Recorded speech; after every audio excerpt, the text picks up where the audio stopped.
Hi, and welcome to another video note for Java Software Solutions. My name is John Lewis, and in this screencast we will be exploring the types of errors that might occur in a Java program and how to handle them. We'll start with the Lincoln program from Chapter 1. Pull up my editor here with Lincoln already loaded. To refresh our memory, it's just a small program with one main method, two print line statements that print a quote from Abraham Lincoln, a header block of documentation at the top for the class, one for the main method. Fairly straightforward. Let's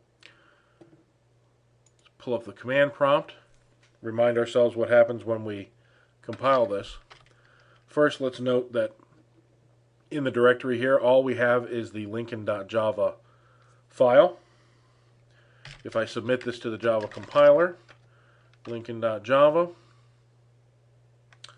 if there are no errors, the prompt comes back, and I see in the directory listing that in addition to lincoln.java, the source code, I now have lincoln.class, the bytecode version of that same program that is now ready to be executed.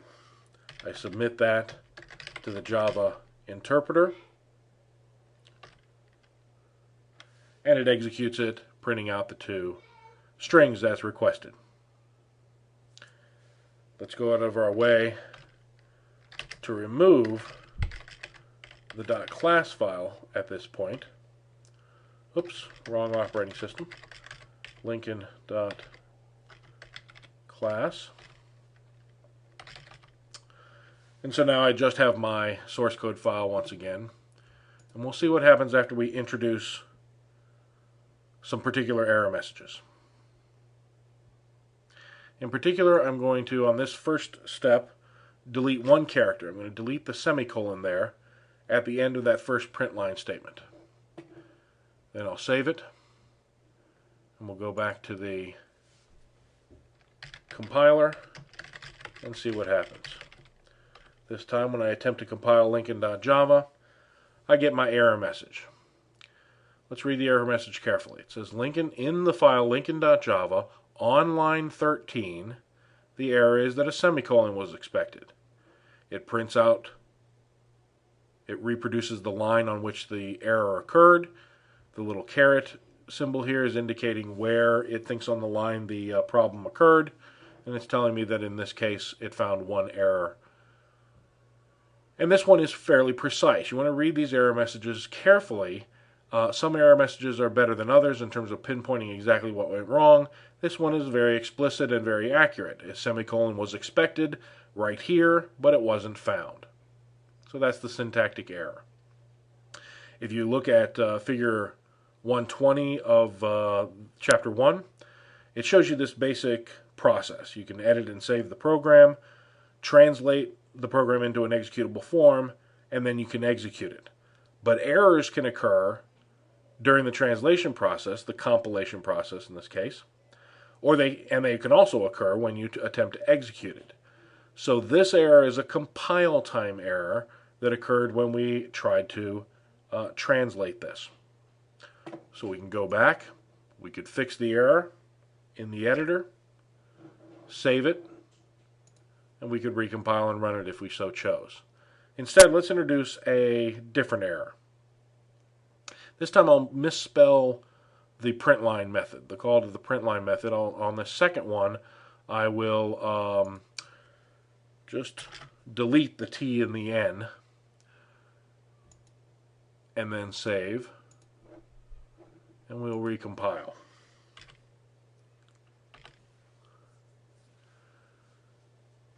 This time I'm told there's an error on line 14 this time.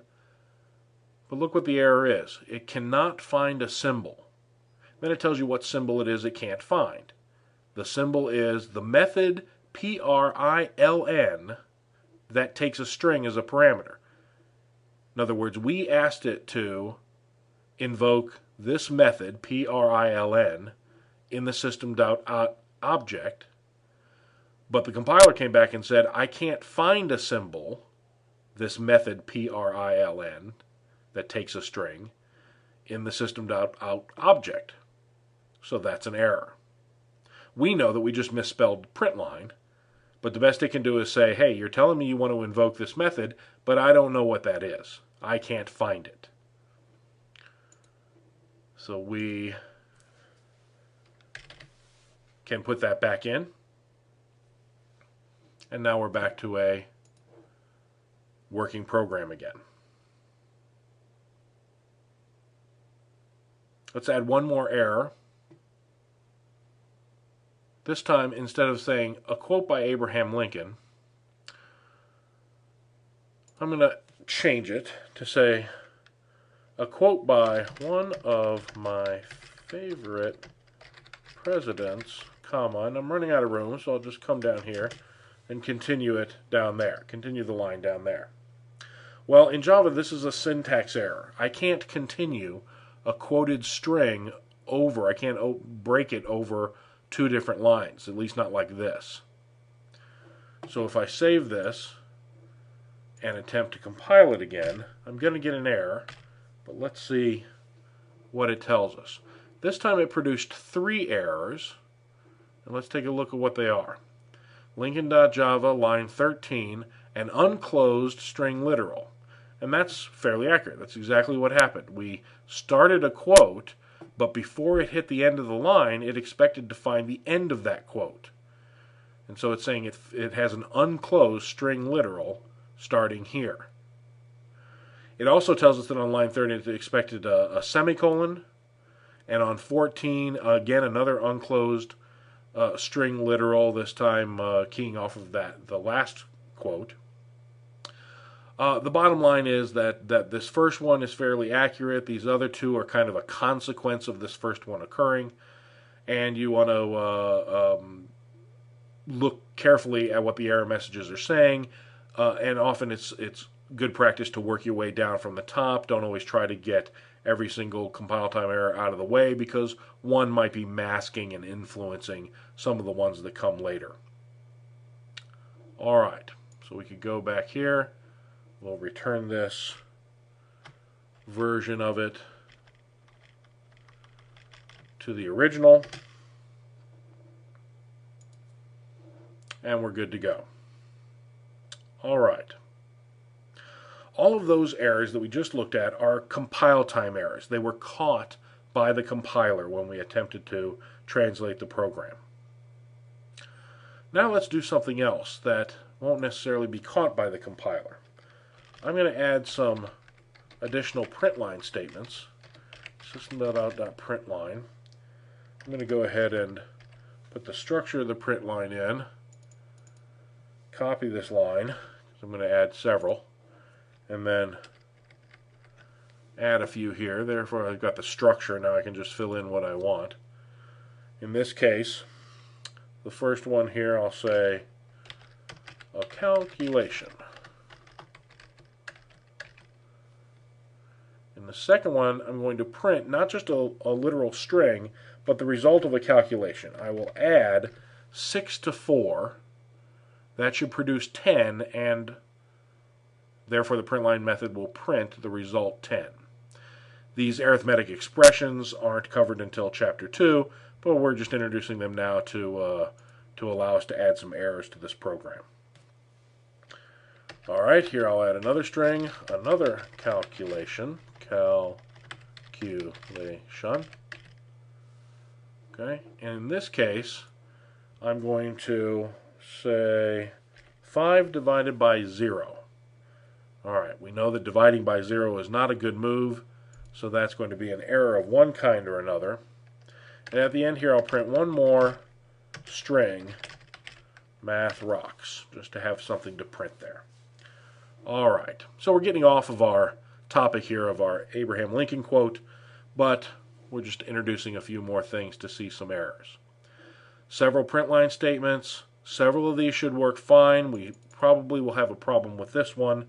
Let's see what happens. First of all, let's save it and then attempt to compile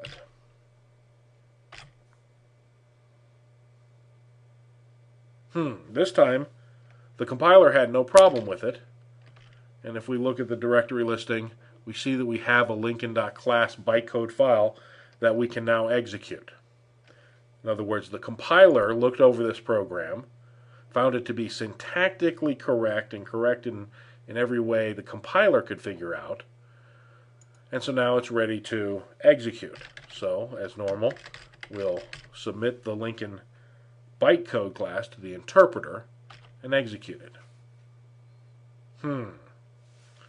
Let's look what happened here. Here's the line where we executed the program. It prints our two strings about the quote, a quote from Abraham Lincoln, whatever you are, be a good one. Then it started our new print line statements. A calculation.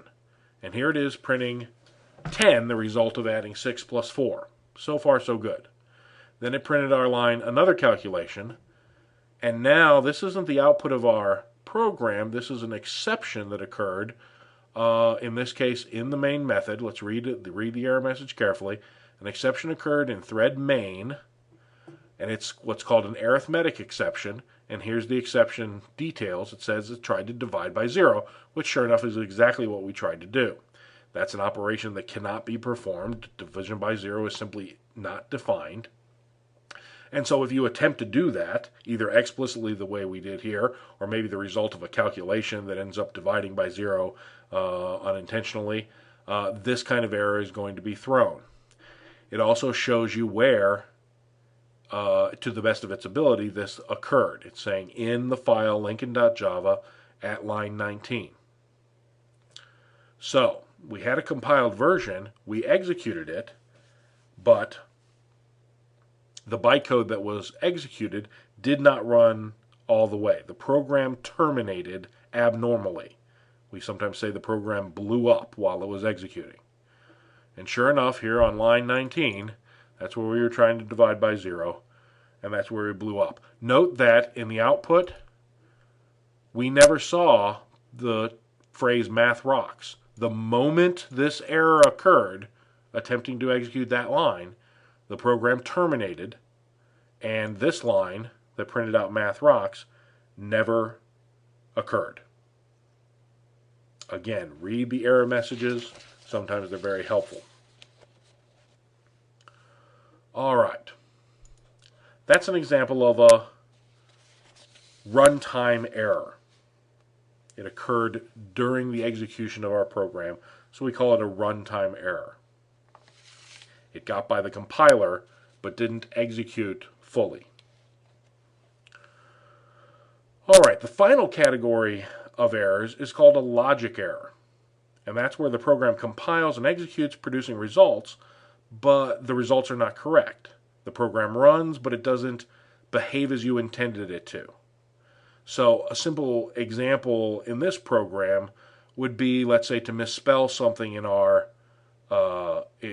print statement. So where we say another calculation, if I just misspell calculation, this program is going to run. It'll print exactly what I told it to print, but, well, it will run at least down to here. Let's go ahead and remove that offending line.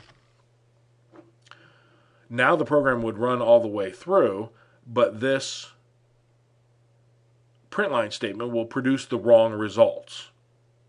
The computer has no way of knowing that that's not exactly what we intended, so it prints that out, and the program runs all the way to completion without a problem, but it's not correct. So we can look at that and say we have a logical error. This one, in this case, a fairly straightforward one. We can fix the misspelling and we're good to go. Another example is if in a mathematical equation we simply are producing the wrong result. The formula is wrong and the result is actually computed, but it's not what we intended to compute. A program, always remember that a program does what you tell it to do, not what you meant to tell it to do. With logic errors, you end up playing detective a lot of times, trying to figure out what exactly went wrong. Sometimes it's obvious and sometimes it's not. The process of finding your logic errors and fixing them is called debugging your program. So let's review the three types of errors that we saw. Compile time errors, which are caught by the compiler and gives you an indication of what they are. Those are also often syntactic in nature. Runtime errors, where the program compiles fine but does not execute fully, it blows up because you attempted to do something that the computer could not actually carry out in one way or another. And the third category of errors is logic errors, where the compiler is happy, the program runs completely, but it produces the wrong results in some way. Those are the three types of errors that will occur. Don't let errors bother you. They come up, and it's part of the process of computer programming to investigate them and fix them and get them working. Remember, read those error messages. They're very helpful. Thanks. See you next time.